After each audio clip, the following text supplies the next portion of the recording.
Hola a todos, bienvenidos a mi video. Hoy voy a estar hablando de June y Jennifer Gibson, quien eran las gemelas mudas. Entonces, vamos a empezar.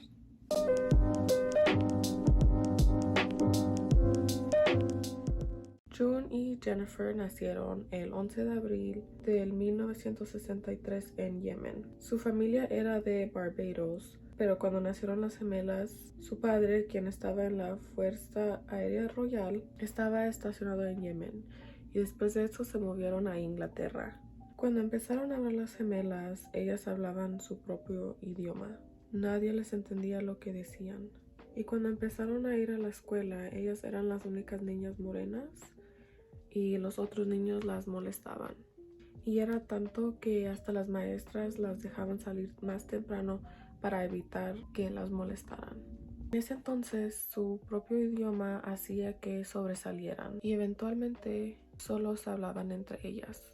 También se negaban a leer y escribir. Un médico les estaba dando vacunas en la escuela y notó su comportamiento que era extraño. No enseñaban ningún tipo de emoción en su rostro y él contactó a un psicólogo. El psicólogo trató de que las gemelas hablaran con otra gente, pero no tuvo éxito. Las mandaron a internados diferentes para tratar de romper su aislamiento, pero las gemelas se convirtieron catatónicas, que eso es un síndrome neuropsíquico que causa movimientos anormales y inmovilidad. Ellas básicamente se quedaban atoradas en un movimiento y no se movían de allí.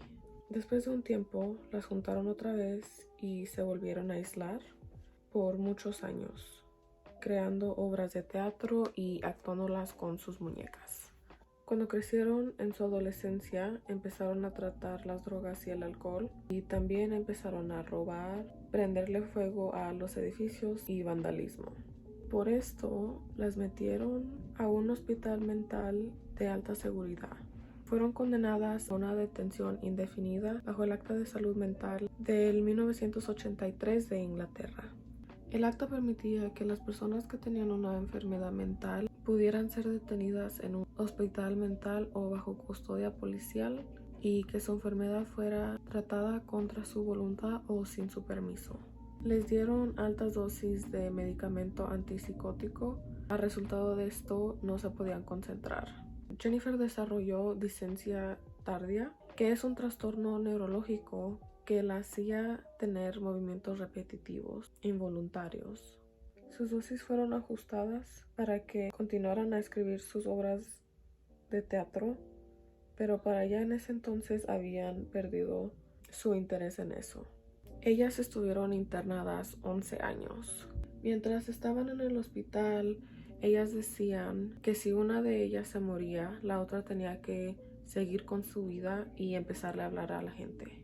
Y actualmente, después de un tiempo, ellas empezaron a creer que era necesario que una de ellas se tenía que morir para que la otra pudiera ser feliz. Jennifer fue la que decidió sacrificar su vida por su hermana. En marzo del 1993, las gemelas fueron transferidas a una clínica de menos seguridad. Cuando iban en camino, June se quedó dormida en las piernas de Jennifer, con los ojos abiertos. Cuando llegaron a la clínica, no la podían despertar. La llevaron a un hospital donde ella se murió de miocarditis, que es una inflamación repentina del corazón. No había evidencia de drogas o de veneno en su sistema y la muerte aún todavía es un misterio. June después dijo que el día antes de que las transferieran, Jennifer estaba hablando raro. Decía que se estaba muriendo. También dijo, por fin estoy libre y Jennifer dio su vida por mí. Así que cuando Jennifer murió, June siguió con su vida, empezó a hablarle a la gente y finalmente fue feliz. Ok, es todo lo que tengo por hoy. Ojalá y les haya gustado el video. Si miraron hasta el final, muchas gracias por mirar el video. No se les olvide darle like y suscribirse. Adiós.